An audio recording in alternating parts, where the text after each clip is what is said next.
You're listening to the European Parliamentary Research Service podcast on defending human rights defenders. Human rights and fundamental freedoms form the basis of European societies, but in other parts of the world, men and women must confront violence, abuses, and impunity. Even at the risk of their own lives, some dare to stand up against these abuses. So what is the EU doing to support them? Stay with us. Pierre-Claver Bonimpa in Burundi, Rosa Tuletayeva in Kazakhstan, Leila Yunus in Azerbaijan, Professor Toti in China. These names may say nothing to you, but they mean a lot in their countries and certainly to human rights and democracy around the world. Whether it's to defend freedom of expression, women's rights, LGBTI rights, labour rights, or others, human rights defenders play a key role in documenting and exposing violations of these rights and combating the impunity of those responsible. Their unfailing voices help raise awareness of human rights abuses, but they also turn them into targets of violence and attacks. So what is the European Union doing to defend them? Well, to begin with, the defence of fundamental rights and freedoms is enshrined in the EU treaties and guides the EU's foreign policy. The EU guidelines on human rights defenders recognise the need to protect them and give them the necessary political and financial support to help them in their struggle. These guidelines also provide EU actors with possible actions which can be used to support human rights champions in the most effective way and avoid endangering them further. Through the European Instrument for Democracy and Human Rights, the EU channels more support and assistance than any other organisation in the world. But how does this support materialise in concrete terms? Let's take a closer look. Well, there's many things the EU can and does do to support human rights defenders. For instance, EU missions establish regular contacts with them and try to increase social awareness of their struggle.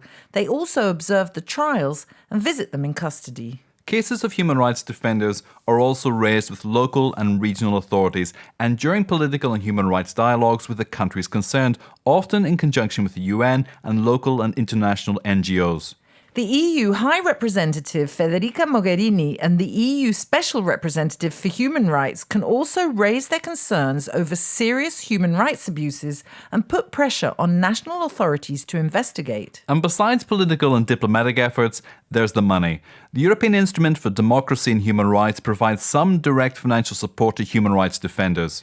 Individuals and organisations at risk and in urgent need of support can benefit from an emergency fund with small grants of up to €10,000 to pay for lawyers, medical bills, evacuation procedures, or to reinforce security measures. But the money can also be used to support human rights organisations in a dire financial situation. And the EU has made good use of this tool. Since 2010, it has disbursed over €2 million to more than 400 human rights defenders and their organisations. But that's not all. €135 million more in the forms of grants awarded through public procurement went to 200 projects upholding the human rights struggle in the world's most difficult and dangerous places. And to sustain their work in the medium and long term, a new support mechanism managed by NGOs was launched in October and funded with another €15 million over 3 years. We could talk extensively about these diverse sources of financial support, but it's now time to take a look at what the European Parliament is doing to support human rights defenders. Stay with us.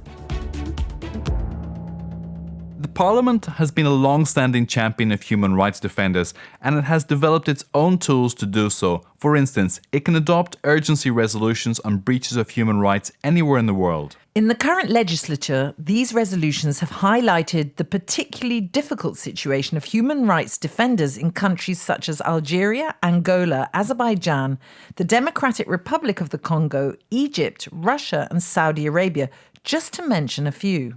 The EP asked authorities in these countries to release jailed human rights defenders and guarantee their fundamental rights, and it urged the EU to step up the pressure and reconsider financial assistance to countries with systematic abuses. But surely the best-known initiative is the Parliament's Sakharov Prize. Named after one of the most important Soviet dissidents, the prize rewards with €50,000 efforts in defence of human rights and fundamental freedoms, particularly the right to free expression, safeguarding the rights of minorities, respect for international law, the development of democracy, and the implementation of the rule of law. The first prize was awarded in 1988 to Nelson Mandela, and later many well-known names have followed. Burmese dissident Aung San Suu Kyi, former UN Secretary-General Kofi Annan and all the UN staff, Reporters Without Borders, Pakistani activists for the rights of women and girls Malala Yousafzai.